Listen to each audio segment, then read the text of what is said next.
Good evening, everyone. This is Daddy Rod. I want to thank you all so much for joining me on this special episode of the Daddy Rod Show. I am Daddy Rod, and it's good to be here with you all. I apologize for the long gaps between episodes. The last time I talked to you all was right before IML in Chicago back in May.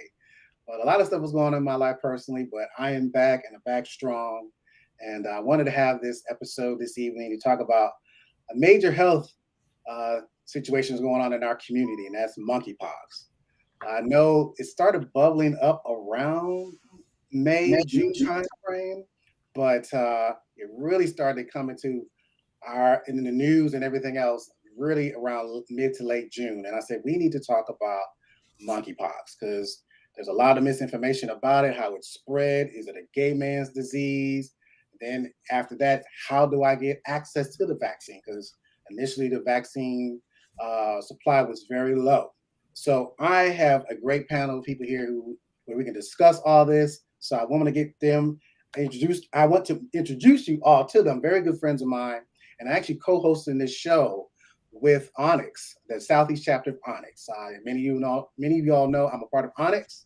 Been with ONYX now going on 18 years, I believe now, and I'm just glad to have my good friend and one of the founders of ONYX Southeast, Jamal Guiden, to join us. He's also going to co-facilitate with us. And also have two good friends of mine. I've known them for years, and I'm going to let them introduce themselves. I have Justin Smith and Daniel Driffin. So Justin, you go first, sir. All right. Well, good evening, and I'm excited to be here on the Daddy Rod Show. My name is Justin Smith. I use he, him pronouns, and I serve as the director of the Campaign to End AIDS at Positive Impact Health Centers, which is an HIV service organization based here in Metro Atlanta. So really excited to have this conversation. It is very important that we kind of have this dialogue about monkeypox. So I'm just honored that Daddy Rod has invited me into the space to have this conversation with Jamal and with one of my co-conspirators that I, just there's a Justin and Daniel show that will be made at some point in the future. But I'm just honored. Y'all should do that. I mean, it's just about everyday life, really. That's what it's called. But I'll toss it over to Daniel. Thank you. Daniel. Hey everyone, I'm Daniel Driffin, he and pronouns. Very similar to Justin, I live in Atlanta, Georgia.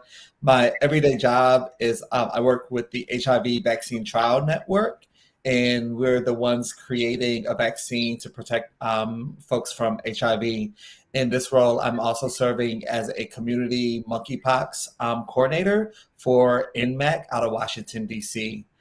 Very similar to Justin, we have public health conversations every day in chat boxes and Zoom calls. So I'm super happy to share video space with Daddy Rod and Jamal. Well, thank you both for being here. We got a lot to discuss, so we're going to get started. Jamal, please, sir. I'll let you go first. Thank you, Daddy Rod. I'd like to discuss the origin of monkeypox. For many people, they haven't heard about it until it started coming, on the news in late spring. Justin, can you tell us about the history of monkeypox and how it is transmitted? Sure thing. So unlike COVID, monkeypox is not a new disease. It's been around for a long time, and it is sort of endemic to parts of Central and West Africa. And so periodically we've had, monkeypox outbreaks circulating, particularly in Central and West Africa, for many years. And we can talk about, some of the problematic responses we've not had to sort of the suffering of Black people in Africa. That's a whole nother conversation, but I think it's important to highlight that. So just put a pin in that. We'll come back to that a little bit later. But when we think about the current outbreak that we're seeing here in the United States and other parts of Western Europe, what we believe is that it actually began back in 2017 in Nigeria. So there was a doctor working in Nigeria, and I cannot recall the brother's name, but brilliant Nigerian doctor who really was the person to kind of bring this to the world's attention. And he was not really listened to at that time. And as we know, when you have a disease that is infectious like monkeypox, it doesn't necessarily respect national borders, right? And so what has happened is that because we did not sort of respond aggressively to the outbreak of monkeypox back in 2017, when it sort of emerged in the Nigerian context, it was allowed to sort of spread. And so that's kind of led us to kind of this current outbreak here in 2022 that's really been disseminated all around the world. So, the key point is that, monkeypox is not new. It's been around for a long time, which in some ways gives us some advantages because at the very beginning of this current outbreak here in the United States, we already had a vaccine available for monkeypox. Monkeypox is a disease that is in the same family of viruses as smallpox. So unlike smallpox, which is I think it is the only disease that has been successfully eradicated from the planet. But smallpox is a horrible disease. It has a 50% fatality rate. And so there was concern among folks in the government that smallpox might be used as a biological agent of biological warfare. So what the government did is they put a lot of money into developing countermeasures. And that's really what led to the development of the vaccine that we're using in this current campaign, which is called Jynneos or Jynneos. No one's been able to tell me the right pronunciation of it. Yeah. But it's one of those. Something with a J. Something with a J. And so that's really kind of what led us to this kind of point. We did have a small outbreak of monkeypox in the early 2000s that was associated with folks having kind of exotic pets. So monkeypox can spread between humans from skin-to-skin contact, but also there are animal reservoirs of monkeypox as well. So, but the primary mode of transmission for monkeypox is that it creates these, you've probably seen the pictures by now, these lesions over the body. And contact with the rash or the lesions is what sort of facilitates the transmission of the virus. And so really, when you think about it, is like monkeypox is spread through intimate, close skin-to-skin contact. It also can be spread through respiratory droplets, but I want to be careful that it's not like COVID, where it's not sort of airborne in that same way. You have to be in someone's face, like you're kissing them, or kind of be in their face for a prolonged period of time.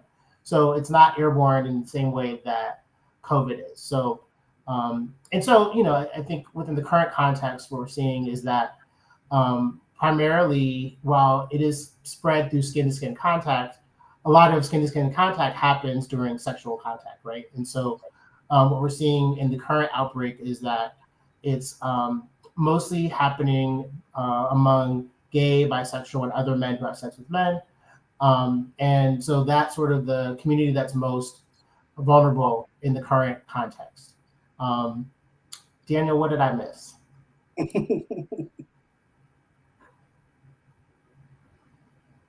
He's trying to mute himself, y'all. There he goes. It's not Zoom. It's not Zoom. So it's I'm not like, Zoom, right? no, I think you had it. I think you have it. I think the only thing I would add is truly, remembering the prolonged skin-to-skin contact.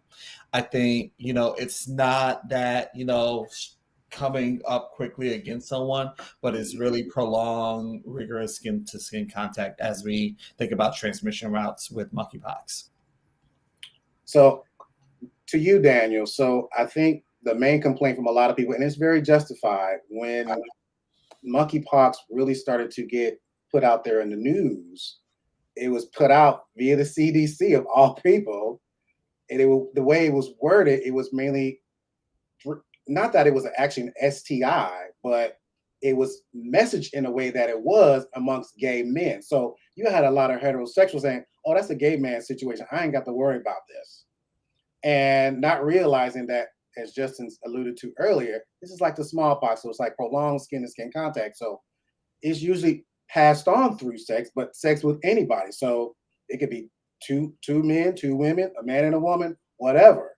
But the problem with the CDC is this caused some angst with the gay folks. Like, well, this is not just strictly a gay man's disease. This anyone can get this. So I would love for you to elaborate more on that. Well, and Lord knows I love my good friends down on Clifton Ray. I think we have to have the conversation that we at times get messaging wrong, in the heat of like pandemics and outbreaks. I think we have to, give grace for that loss in communication.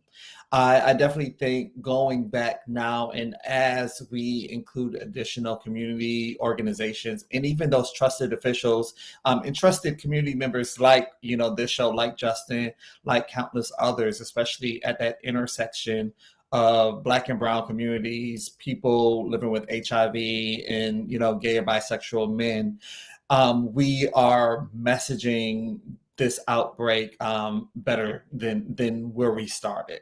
And I think one of the things I keep in mind throughout this conversation is we will still have additional mishaps, as we communicate. But again, I think we have to stay in a place where we are nimble enough to say, okay, we did that wrong.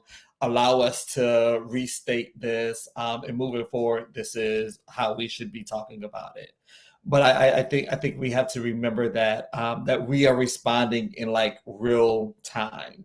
Right. Since last week, we've seen more than a 27% increase in new cases just here in the States, So again, like we are making public health messaging, public health practices like at the drop of a moment. And we have to remember that, to be as flexible as possible as we bring more people towards solutions. So that 27% increase, was that within the Black and Brown community? Was that in the gay community, or just overall in general? So that's overall in general, okay. Right? What we're seeing, especially when we think about, the impacts of like housing, the impacts of insurance access, the impact of whether or not your state has expanded Medicaid or not, those social and structural determinants of health, that definitely goes into this conversation. Justin and I, we live in Georgia, and we're already seeing more than 80% of those individuals who are positive for monkeypox, they are coming from Black and Brown communities. When we drill a little bit lower in the data, we see more than 40%, are men living with HIV. So again, it's the same intersections that we continue to see who are disproportionately or unevenly impacted when we think about disparities. Wow. Just to let everybody know, we are live. So if you are watching live, you have any questions, please put it in the chat and we'll definitely answer your questions. All right. Go ahead, Jamal. I'm sorry to interrupt you. I'm just sitting here in shock. But Justin, this is for you. The history of how the government initially messaged HIV and AIDS, it is well documented. It incorrectly made it a gay man's disease and with little knowledge of its initial transmission. You had many people making false claims of how it was transmitted. Also, we realize how Black and Brown people were truly left out of the mix in the early stages of treatment for it. What are your thoughts on how the government has handled the monkeypox situation? It's a really important question. So I'll say a couple of things, and I'll go back to the story that I began to tell in my introductory comments about what happened in Nigeria. So I think one of the things that we know in public health is that you have to kind of plan for unexpected situations. And I think if there's any lesson that we learn from COVID is that diseases can surprise us. And so I think one of the things that is true about the current situation is, as I said before, we spent lots of money developing these countermeasures for smallpox. And there are two different vaccines that exist for smallpox. There's one called ACAM 2000, which for older folks, if you got vaccinated against smallpox as a child, that's the one that leaves the scar. And you probably see it on your parents if you're not old enough to have gone through that yourself. So that is sort of the traditional vaccine that's been used for a long time against smallpox. That is a live virus vaccine. And what that means is that you can't use it in people who have immunocompromising conditions because it's not safe. So in the context of an outbreak where we see, like as my brother Daniel talked about, over 40% of folks being impacted with monkeypox also living with HIV, that is not sort of a strategy that we can use. So knowing that, what the government did is they invested lots of money to develop this other vaccine, the Jynneos vaccine. And so that was sort of meant as the backup to ACAM. Because again, think about smallpox. If you get smallpox, there's a 50% chance you're going to die. So thinking about the scarring and some of the side effects in the context of smallpox infection, okay, if I'm going to, if I have a 50% chance of dying from this disease, I'll take that other vaccine knowing that I might get a scar, I might have these other side effects. Monkeypox, sort of the calculus is a little bit different because while it is extremely painful, I don't want to at all minimize the tremendous excruciating pain that monkeypox can cause for folks. I have several friends that have experienced monkeypox. They experienced some of the worst pain that they've had in their life. But it's not fatal, usually. In the current outbreak in the United States, there have been no deaths that have been reported. So that changes the calculus of sort of which vaccine you use.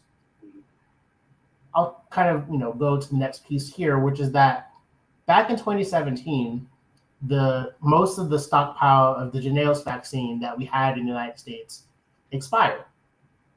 And they ordered more, but they didn't actually put it in the vials.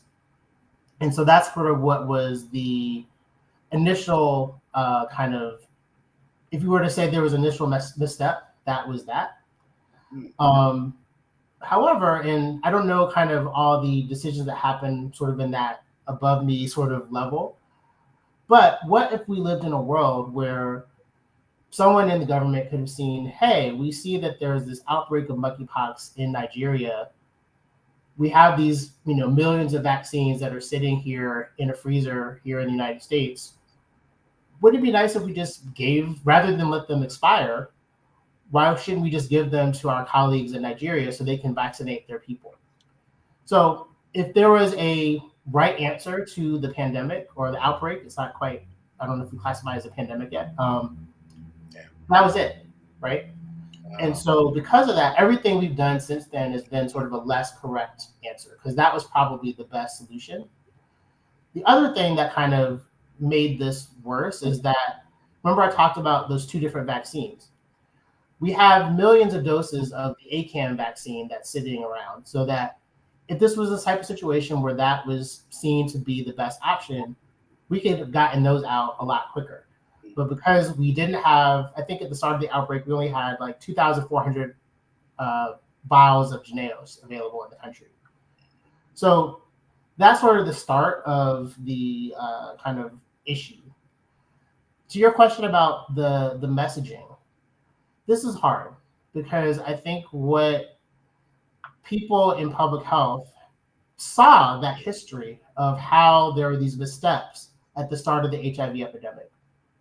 And there was this intentional pivot to say, we don't want to create stigma. And that was the intention, right? And that was from day one, is like, we saw what happened with HIV and we don't want that to happen in the context of monkeypox because we are still 40 years after the first diagnoses of HIV in the United States. We're still living with the remnants of that stigma that was created initially. And we know that that undermines all the things that Daniel and I work every day to try to we have to address that every day, right? So we know that that's not something we as public health want to do. I think what the challenge is how do you communicate in a lot of different channels, right? It's one thing to have a message to gay, bisexual, and other men who have sex with men directly and say, yo, y'all are the community. We are the community that's experiencing the most harm. We need to take precautions to protect our health. So that means thinking about getting vaccinated. That means thinking about how do we think about how we're in community with each other in terms of how we relate to each other sexually. Are there changes that we want to make as a community around that as a harm reduction step? Not to say that people shouldn't have sex, right? But what are some things that we can do collectively to reduce our risk? There's another message that you have to give to the broader community, who is also like, what's going on with the gays over there, right? And I think it's hard to have that kind of nuanced message that speaks to a variety of audiences. And I think that's where we, as Daniel talked about, we have to kind of make pivots, because I think, the general consensus is that, that didn't necessarily go as well as people had planned.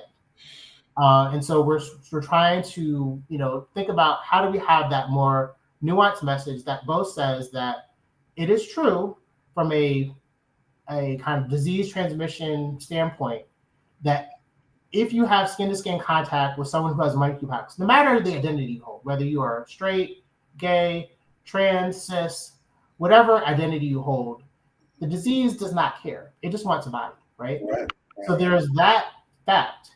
And in the current outbreak, I'm looking at the data from Georgia, it's 99% among men.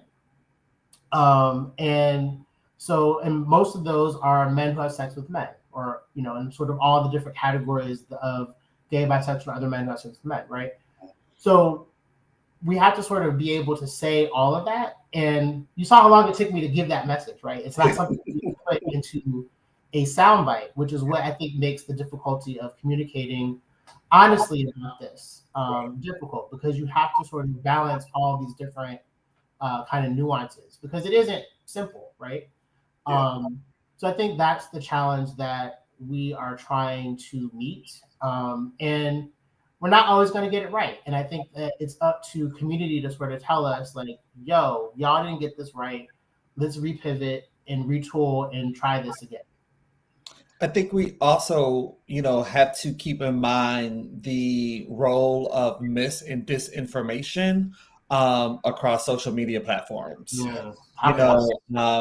You can insert social media platform name here, but they produce, graduates of misinformation daily. We have individuals who are world renowned in creating incorrect and misleading information. And we see how quickly those types of advertisements can go around and how persistent it stays within and across communities who need this type of information the most. It will take us countless hours and days and weeks, to respond in a way to get truthful and, scientifically accurate, or even, health literate messages out to those who need it the most. And I think that definitely ties back into stigma, fear, and, just discrimination. I wanted to pick back up on something in the question that I didn't speak to that I think is so important too. I think the other thing that we have to do, and this is, I think, a lesson that we continue to have to learn over and over again, is the importance of centering the people that are experiencing the most harm first. So I think, and this is a testament to some of the work that's gone on here in Georgia. So folks like Daniel and myself, folks like Leisha McKinley Beach, folks like Larry Walker at Thrive SS, we were all part of these conversations that were looking at some of the initial kind of vaccine numbers and seeing who was not getting vaccinated. And so a lesson that we should have learned from HIV, that we should have learned from COVID, that we should have learned from every single disease condition that we have faced in this nation is that, Black and brown people are always the folks that get harmed the most. And so a strategy must start with centering those communities. And that is a lesson that we continually yell about. Like Daniel, how many implicit bias trainings and, DEI workshops have we gone to over the course of our, combined 40 years of public health experience?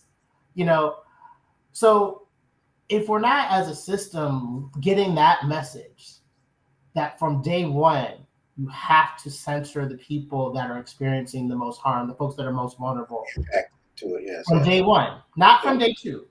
Yeah. And I will say that in Georgia, while we still have a long way to go, and I am not at all saying that we have finished the job, but what I can say with some degree of confidence is that Georgia might be the only jurisdiction where, in terms of the absolute number of vaccinations that have been given out, that more vaccines have been given to Black men than white men.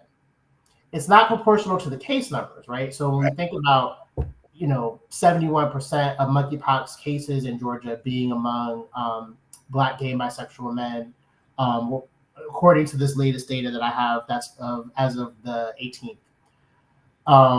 So we're not at equity there, but I think what I saw in a report that came out last week was that I think about 46% of the vaccines in Georgia have gone to Black men, and 44, 43. It was like, it wasn't quite 50. It was like more Black men got vaccines than white men, but Black men also have much more of the cases. But if you compare that to New York, where the vaccination rate among Black gay men was like 12%, so I think that because of that very quick pivot that folks in the community and our colleagues in the health department saw, like, no, we need to work with the organizations that serve Black, gay, and bisexual men. And once they did that, voila, more Black men got vaccinated, right? It's not rocket science, but I think that because we continually do not start there, right? That's a challenge. And this kind of leads into my next question to Daniel, because I think a partial reason why, and I'm not giving any excuse, but we all know in the beginning that the vaccine dosage amount was very low. The supply was very low, and initially, when it was being administered out to the public, mainly the gay white men got it first, and because, like you just spoke on, they were not going to particular community organizations like that target our communities, say this is where you can get the vaccine. So, and now I'm pleased to see. I guess I'm going off what I see on social media and everything, from what you post, Justin, Daniel, and you see I post a lot of stuff too, that more of these community organizations that our community rely on are saying, hey, we have appointments to get the vaccine, call, apply online, whatever, what have you, because as more vaccines are available, because President Biden made it a national emergency, hence for ramping up production. That's amazing. Another reason why too, but we still, I don't know if it's just, what's the word I'm trying to find? This, people are just, what's the word I'm trying to find? I think exhaustion from COVID and the pandemic and these vaccines with that. And I was like, now I got to get another damn vaccine. And then I'm thinking to myself, like, well, look, babes, you know how gays, we're stuck on the vanity thing. It's like, we got to look good at all times. So I'm thinking to myself, like, you know what? And I give credit to some of the white gays who've really been out there, put like their trauma they've gone through with this stuff. I mean, there's this white porn star named Silver Steel, and he got like those big old lesions all around his mouth. And I said, if that wasn't a testament, it's like, okay, let me get my ass online and find to get the shot. I don't know what else, I need to do. And what disturbs me the most, and I've said this vocally, and I'm going to put it out in public, I am highly disappointed in, because what we're also not talking about, and because I also work in the sex industry, so a lot of our Black and brown porn stars are getting it, but a lot of them aren't publicly saying that they got it, compared to the white porn stars. So of course, if you kind of look up to your porn star, like, oh my God, not only because you want to have sex with them, but you also see them as some kind of figure that you might look up to, whatever. If you got these white porn stars saying, man, this is what I got, I need you to go out there and get a vaccine, but yet our Black and brown porn stars ain't doing that, you will have people in our community say, well, that's just a gay white man stuff. I don't need to worry about all that. So how do we, it's almost like we got to reprogram some of our people. It's like, dude, really?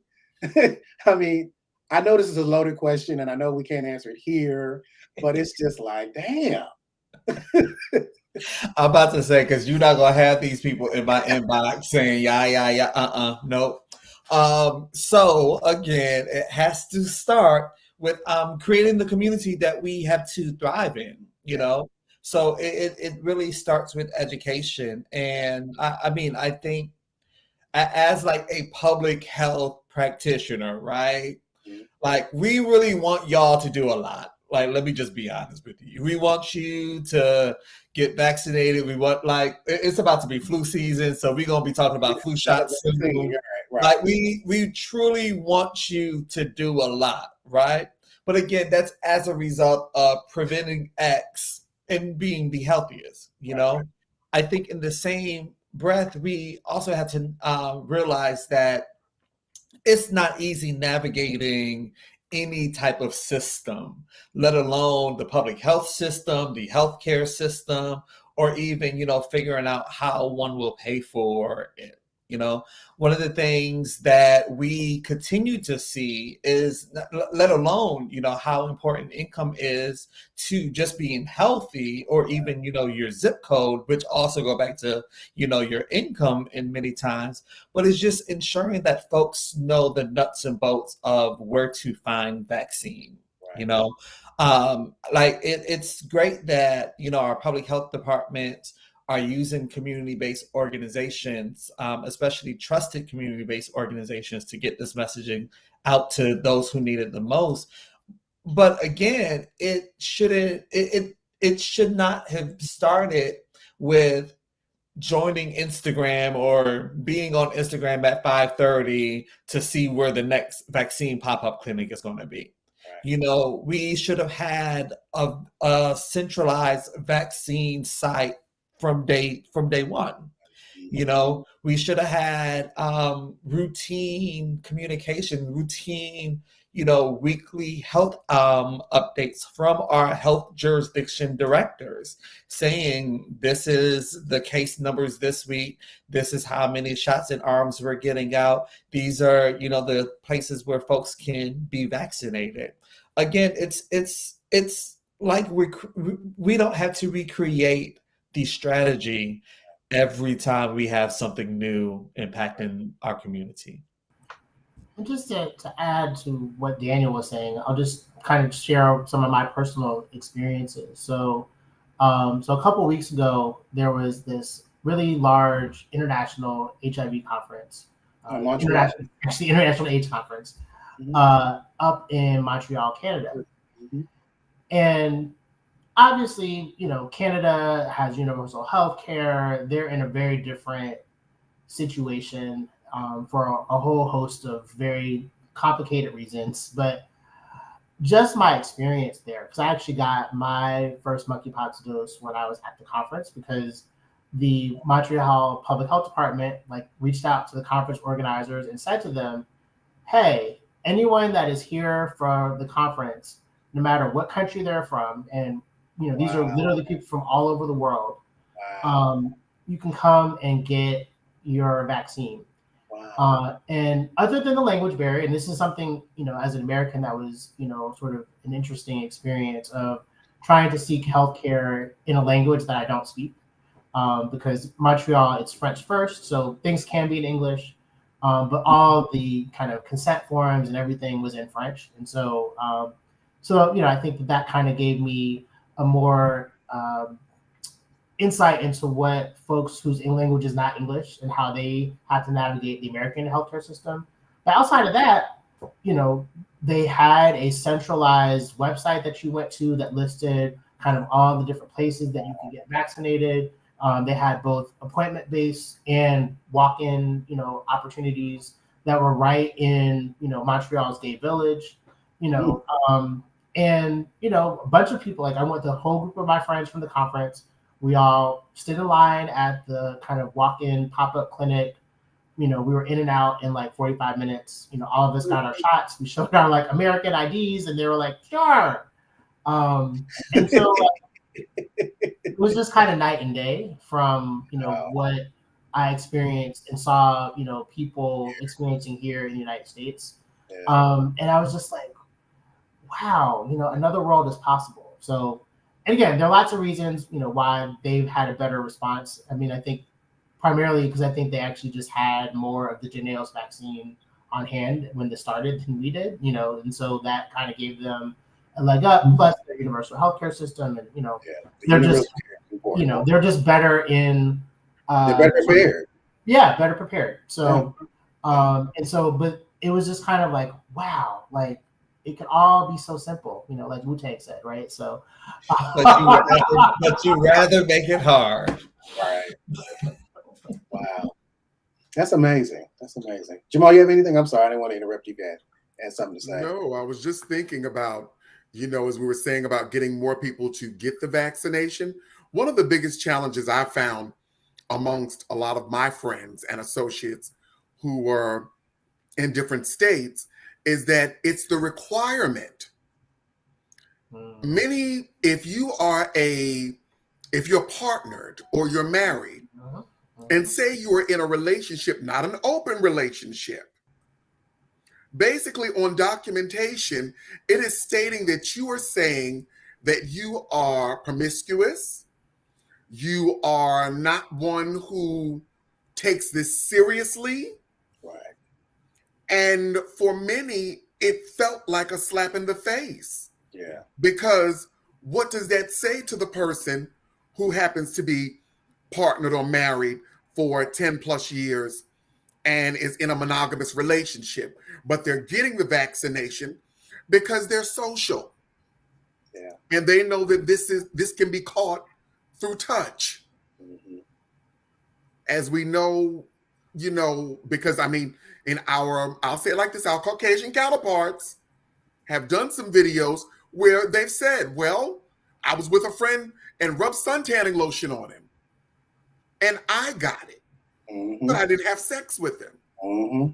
So if we're all seeing that, and then to come back to our home states and, you're looking at stuff and they're like, oh no, you have to be, excuse the pun, and I'm not trying to shame anybody, you have to be the whore of Babylon to get it. Mm-hmm. So you're being shamed with this drug. So some people are like, that's all right, I'm not going to get it. Exactly. And actually, you're shaming me for getting it. Yeah. When in actuality, I want to get it because I understand the greater good of having it. Right.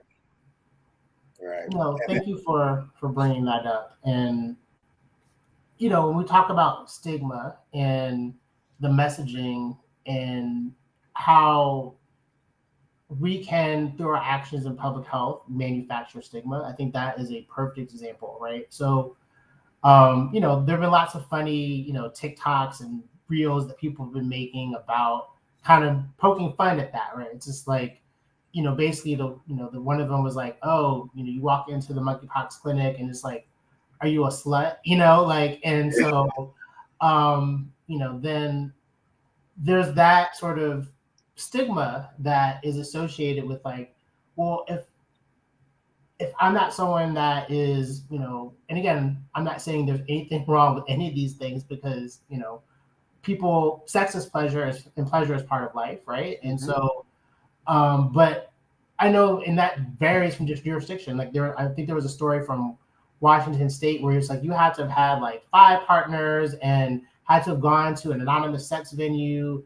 And, it's just like it becomes this thing where, and also people are like, this probably doesn't seem like a good idea to have this on like an official form. And so that could dissuade people from seeking the vaccination, right? Right. Or if you think about some of our brothers who may not be out, right? Like the joke was that the monkeypox clinic is Atlanta's hottest new club, right? And so for folks that might be in a place where they might have risk for monkeypox or be vulnerable to it, but may not want to necessarily be out on Front Street, going to a very public place to be vaccinated, that can create a barrier. Think about some of our trans sisters, right? Yeah. And our trans brothers, right? Who, might be also experiencing vulnerability to monkeypox, but sort of having to like figure out, oh, how am I going to get around the eligibility requirement to be able to get this, even though I know that I'm at risk, right? And so there are all those things that I think for folks that are designing these systems have to be thoughtful about, because, as we saw with HIV, it only takes a couple of things and you create the stigma that lasts forever. Ever. And so, and I think that is kind of, I think what in sort of the good intention of the folks that were kind of thinking about this, what they were trying to do is to say, we have very limited vaccine. We know that this primarily at the outbreak in the start of it was like, this seems like this is spreading through kind of very specific sexual and social networks. How do we prioritize who gets the vaccine, knowing that we have a limited supply, right? So my hope is that now that essentially in the next couple of weeks, we should theoretically have enough vaccine available to give it to anyone that wants it, that we can kind of loosen up some of those questions, Right. so that we don't have to have folks jump through all these hoops and sort of like by the virtue of getting a monkeypox vaccination, you're not necessarily disclosing, kind of what you like to do and with whom you like to do it with, right? Yeah. And Yes. I just wanted to say exactly, Justin, and I think that's the important thing, So for individuals who will watch this after we end tonight, if you are in one of those jurisdictions that is pushing back on you to determine whether or not you're the whore of Babylon or you're out here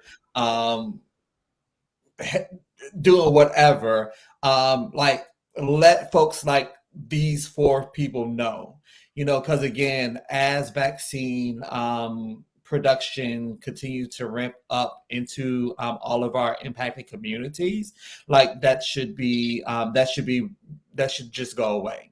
yeah. We're seeing CDC and other health jurisdictions, begin to stand up large scale vac sites at like community festivals and big activities where folks who are, who will be prioritized to get the vaccine will be there. So we're bringing vaccine to people versus having people find vaccine, So, but again, if you live in one of those jurisdictions, let someone like Justin, let someone like myself know. Because again, like we are in daily conversations with the White House coordinating team, and we can ensure like we can reduce that impact for sure. Because I think I just go ahead, Justin. I'm sorry. Go ahead. No, just one other kind of pro tip. So, and this is really for folks that are watching, that particularly if you're not a cis, gay, bisexual, or queer man, and you might be in a place where you might feel like you're at risk for monkeypox, and you're experiencing barriers to getting access to it.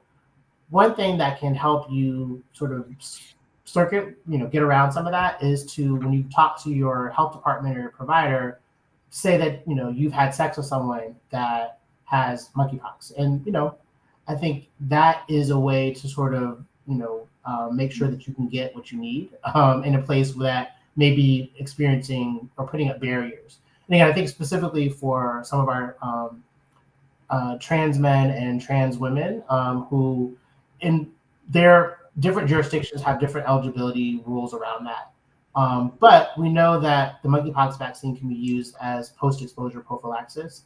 So for those that might fall into those communities, that's a way that you can sort of advocate for yourself while we're sort of waiting for eligibility to loosen up. So that's my little secret tip for tonight.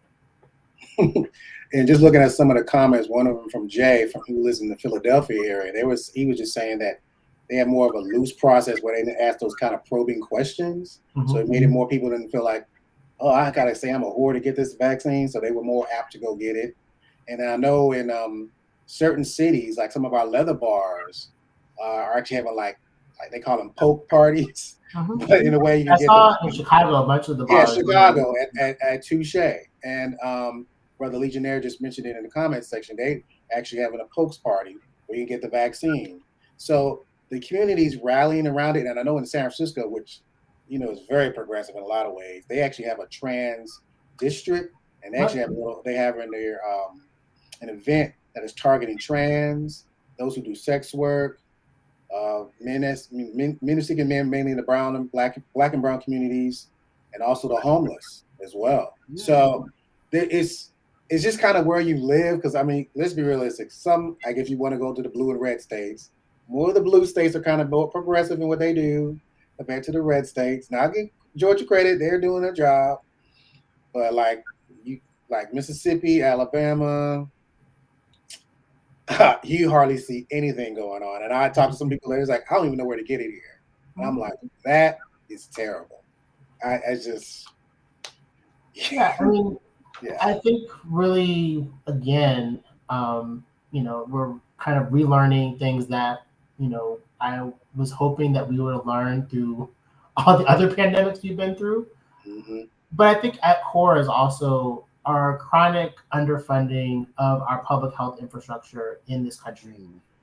And so in some ways, you get what you pay for, right? And so like in places that have not invested in strong public health systems, this is hard in the best scenario, right? But it's harder when you don't have resources in the system and people advocating for those, right? Mm-hmm. And so I think I'm in daily conversations with our colleagues at our health departments here in Metro Atlanta, where I live, and these folks have been working through COVID. And, do you think that they've gotten a plus up in their budgets, despite the fact that, that's where you got your COVID vaccines from, and that sort of lack of investment continues to sort of hurt us, right? And you think about there's a conversation, maybe we can have a little bit about this, about, there's different ways of administering the vaccine. And one of the things that people are concerned about is like, oh, we have this new intradermal method of administering the vaccine. And if you ever got a TB skin test, like it's the same process. Mm-hmm. So, nurses do that all the time. It's not sort of a new fancy thing. However, what they are trying to pay nurses within public systems, like my cousin's wife is a travel nurse. The kinds of money, like I'm like, Daniel, why did we go to public health school? We should have gone to nursing school. You should have gone. It's still time for it.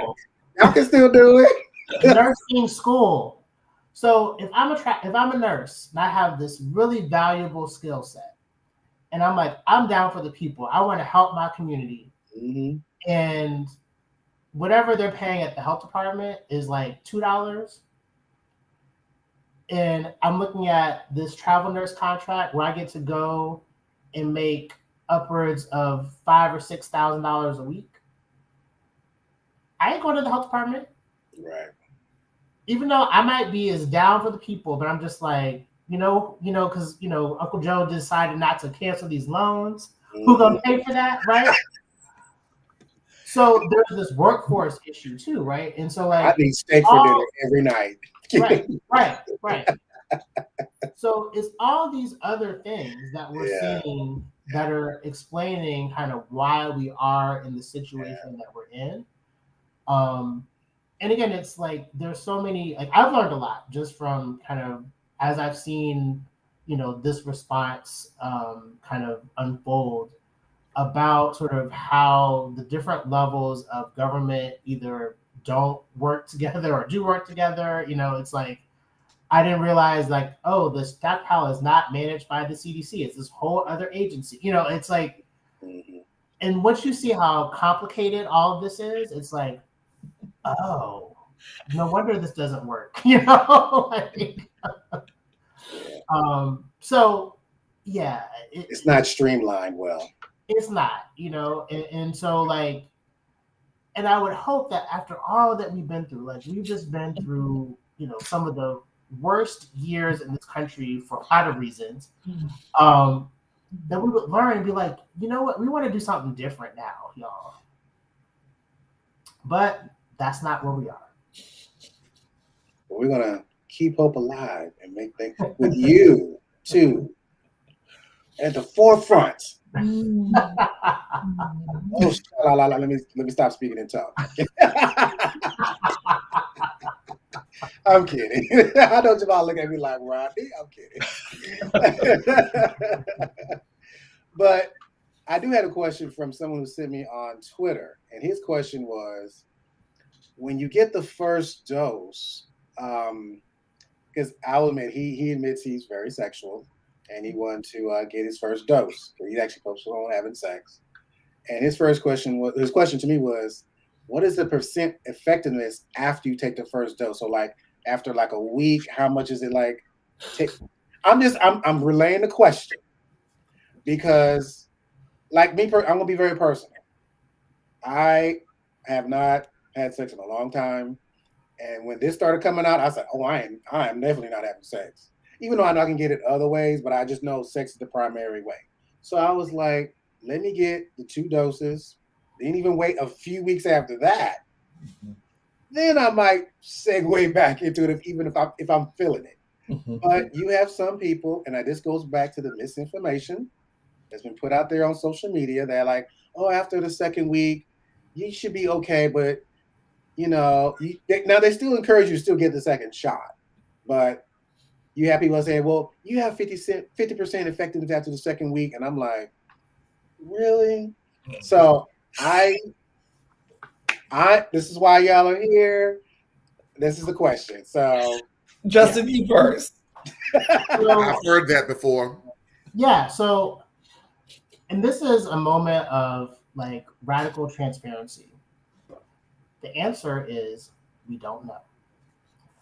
And I think that one of the things that we have to sort of be honest with people about is that this vaccine has not gone through sort of the full sort of clinical trials of efficacy against monkeypox, right? Mm-hmm. We know a little bit about sort of how it works within animal models. And so there's a lot of like, I don't want it to sound like we don't have some idea about that, but the truth is like, we're going to get that information soon, but we don't have it now. Right. And so I think when you're hearing on social media that, oh, the vaccine is X% effective at X week, we actually don't have that information yet. So that's the real answer, And so that's a good answer. Yeah. This is why we're having the show. Yeah. So, right. Everything that we've seen suggests that, the correlates of immunity that you get from 2 doses is more. And so like that should have, you get sort of a more robust immune response. But like with the start of COVID, we don't actually know like how much antibody do you need in your body to not get infected. Right. We don't know that answer yet, the sad thing, kind of sad irony was that they were just about to start a trial that would answer that question when this all started, right? Mm-hmm. And so, and when I talk about like, the right answer, which would have been to do this like back in 2017, it's like, we could have done those studies back then, but we didn't, and so now we're really trying to do two things at once, which is respond to the fact that we have a public health emergency on our hands, and we have to respond to the harm that people are experiencing, the suffering that people are experiencing, the pain that people are experiencing. And we also have to build the evidence for kind of how we better do this in the future. But with respect to this specific Jynneos vaccine, we actually don't know kind of that efficacy number. Like, when we talked about in COVID, it was like, the efficacy was like 95%, right? We don't know that for this vaccine against monkeypox at this point. But, more to say. Hopefully we'll get that information very soon. But as of today, we don't have a definitive answer for that question. Yeah. I would definitely say, clinical trials are starting up to determine that number and to determine, ultimately what we'll be moving forward with. But again, I think the most important thing to leave, the conversation with, there is vaccine available, one. So if you are in communities where you can receive the vaccinations, do that. Also, there are additional social and behavioral interventions that you can implement to reduce the risk or to reduce the vulnerability of you being impacted by monkeypox. And I know one of the other things that came up recently was whether or not, if let's say you had your first shot was subcutaneous, so like underneath, your arm, and you go back to your second shot, you don't necessarily have to get the same route of the same route. So if the first one is subcutaneous, the second one can be intradermal, okay, or vice versa. Both, they are saying both will provide the protection needed. So again, the most important thing is if you have the option, once you receive the education you need to get, choose the vaccine, and look to implement additional behavioral and, physical distancing options to keep you the safest.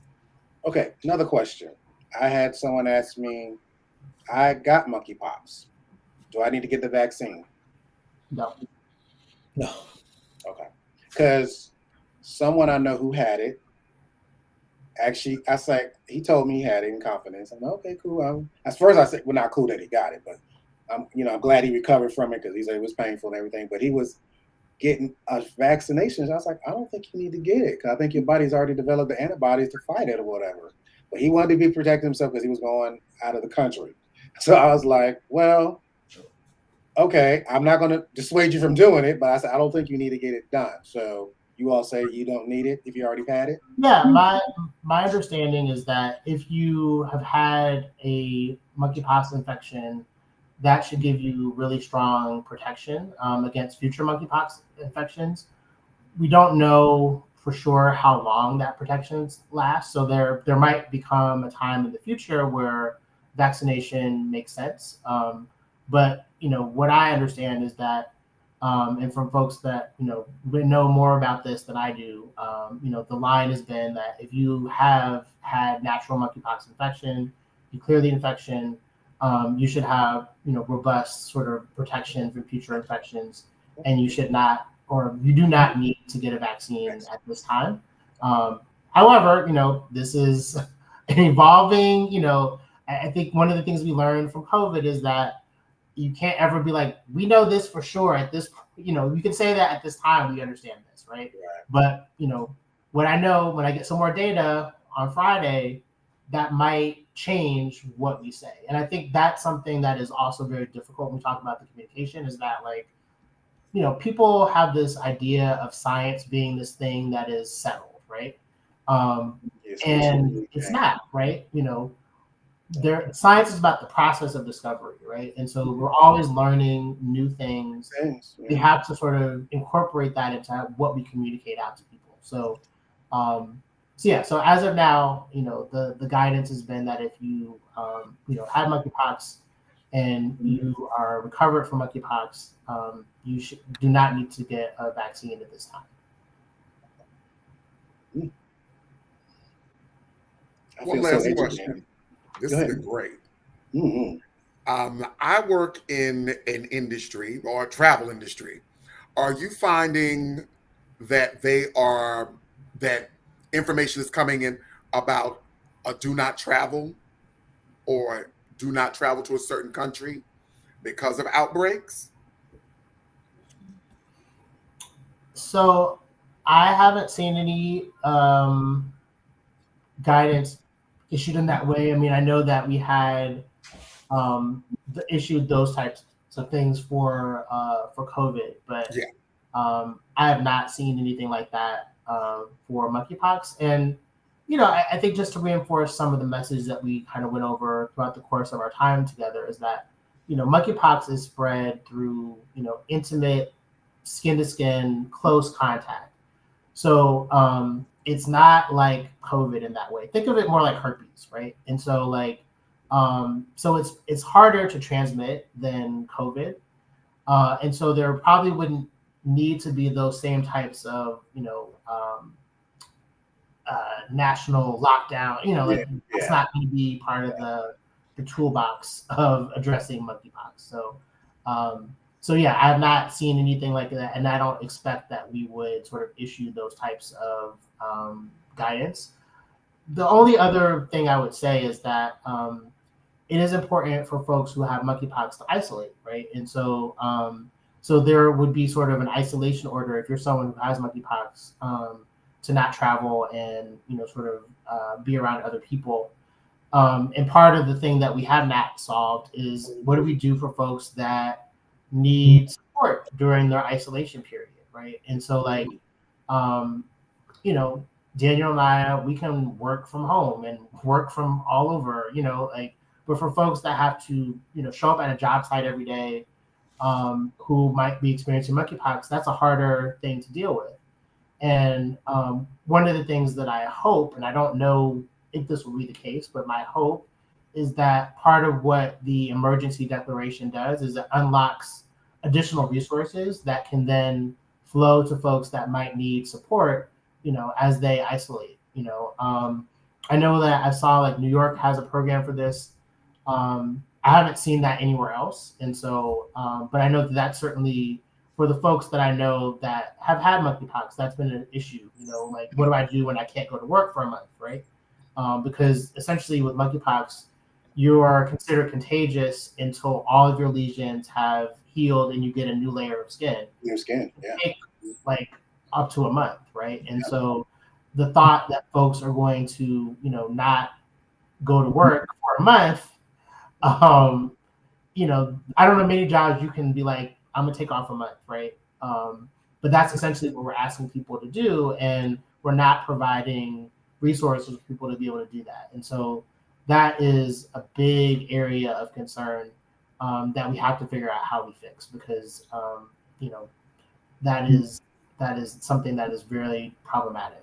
And that's, and just in closing, that's why it's affected our community harder, because a lot of our brothers and sisters work in the service industry. Mm-hmm. So, and a lot of them are low paying. So think of you can't go to work for 3 weeks to a month. And God forbid it's on your face or wherever. He's like, I'm not going out there looking like craziness. So, but the beauty also of the internet, though, and I will give credit to social media folks, and I'll name his name in a minute when we close out. People have been posting how to help if you have your lesions and they're beginning to form or whatever, doing salt baths and oatmeal paste and all this other stuff to help expedite the healing, so it can peel off and help make your skin heal quicker, so it can lessen the time you have, your lesions and stuff like that. So it's been good in that way too. So it's internet, you love it, but at the same time you're like, what the hell y'all doing? But I want to thank you all so much in closing for just being here. Justin, Dan, you have any parting words before we sign off? Again, I think get the information that you need, decide accordingly, should the vaccine be for you. If the vaccine is not, think about the additional behavioral or physical distancing interventions that you can partake in to stay the safest.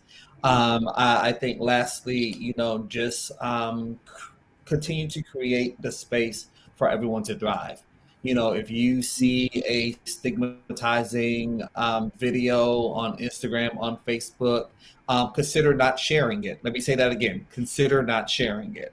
Right. Because again, that creates the space where if individuals are impacted by monkeypox, they may not go get tested or may not seek treatment. So again, just create the space that you would want to thrive in as well. Thank you so much. And I would echo everything Daniel said. The only thing I would add on top of that is just if you have your folks that are dealing with monkeypox, check in on them. Yes. This is a really hard disease to suffer through, right? It's painful. There is sort of like the literal kind of like physical manifestations of it. People may not want to be seen, right? And so like just check in on people. And because I think that a lot of folks in our community are suffering through this in silence. Silence, yes.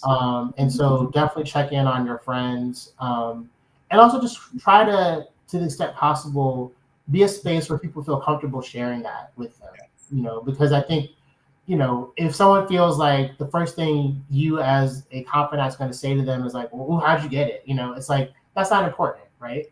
Like that curiosity that you might have, just leave that alone. That's not what this person is coming to you for. So don't ask people that, so that's just one thing that I would, we all know, kind of the ways that monkeypox is transmitted, and that's just sort of to satisfy your own sort of curiosity. That's not helpful to the person that's before you. Right. Just your listening ear, if you can, connect with resources, that's helpful. But really just checking on people, because I think people feel very alone. And that actually can, we've seen the mental health impacts of isolation throughout COVID. Mhm. Right? So we see that also with monkeypox. So just checking on your people. It's right. You got to come with a compassionate spirit because it does take an emotional toll on people. It really, honestly does. So I know several people who had it, and I called in or texted them like, "You doing all right? Need me to come by and drop something off?" And to be honest with you, they always say, "Thank you for checking in and not judging me." I was like, "No, it's all good." But I said, after you clear, I said, "We're gonna have a nice talk," because I know how half of them got it. So I was like, But anyway, thank you all so much, Jamal, Justin, Daniel. I appreciate you all for being here. Did you all want to maybe give your social media accounts if they want to follow you to find out where they can get the vaccine, or please feel free to let them know? Sure. So I am on Instagram at J_Smith_ATL. So you can find me there. Also, and we can probably put something in the show notes on YouTube just to kind of give you some more national vaccine resources. Yes. This is really kind of a property of the state and the city in which you live. And so if you live in Georgia, if you follow me, I always try to post what the Georgia resources are. But, really this is kind of like a local issue in terms of how vaccines are allocated. So look to your local health department for some more guidance around that. But certainly find me on social, J_Smith_ATL. And similar on Instagram and Twitter, the @D like Daniel Driffin is my last name, DRIFFIN. I'm easy to find. And I'm more than happy to. I share national and local information as well. Good. And then just to let you all know, I think if y'all follow me on my Twitter, Instagram, I usually retweet everything you all post so people will know what's going on. Seriously, because it's all about sharing the correct information. I got to remember that. So I want to thank you, Justin. Thank you, Daniel. Jamal, thank you for helping me co-facilitate this great discussion. I appreciate y'all tuning in for the Daddy Rod Show. I promise to be back soon because I do know the next episode we'll be discussing will be on the DS dynamics. because everyone keeps asking me about that. It's like, what's the difference between a daddy and a boy, and a serf and a boy, and a master slave? And we're going to talk about that. All right. So that's gonna come in September. So we're gonna make that happen. And I gotta give love to my producer Jay for making this all happen. Thank you, Jay. I love you so much. So until next time, you all take care of yourself. Have love in your heart. I love you. Peace and love.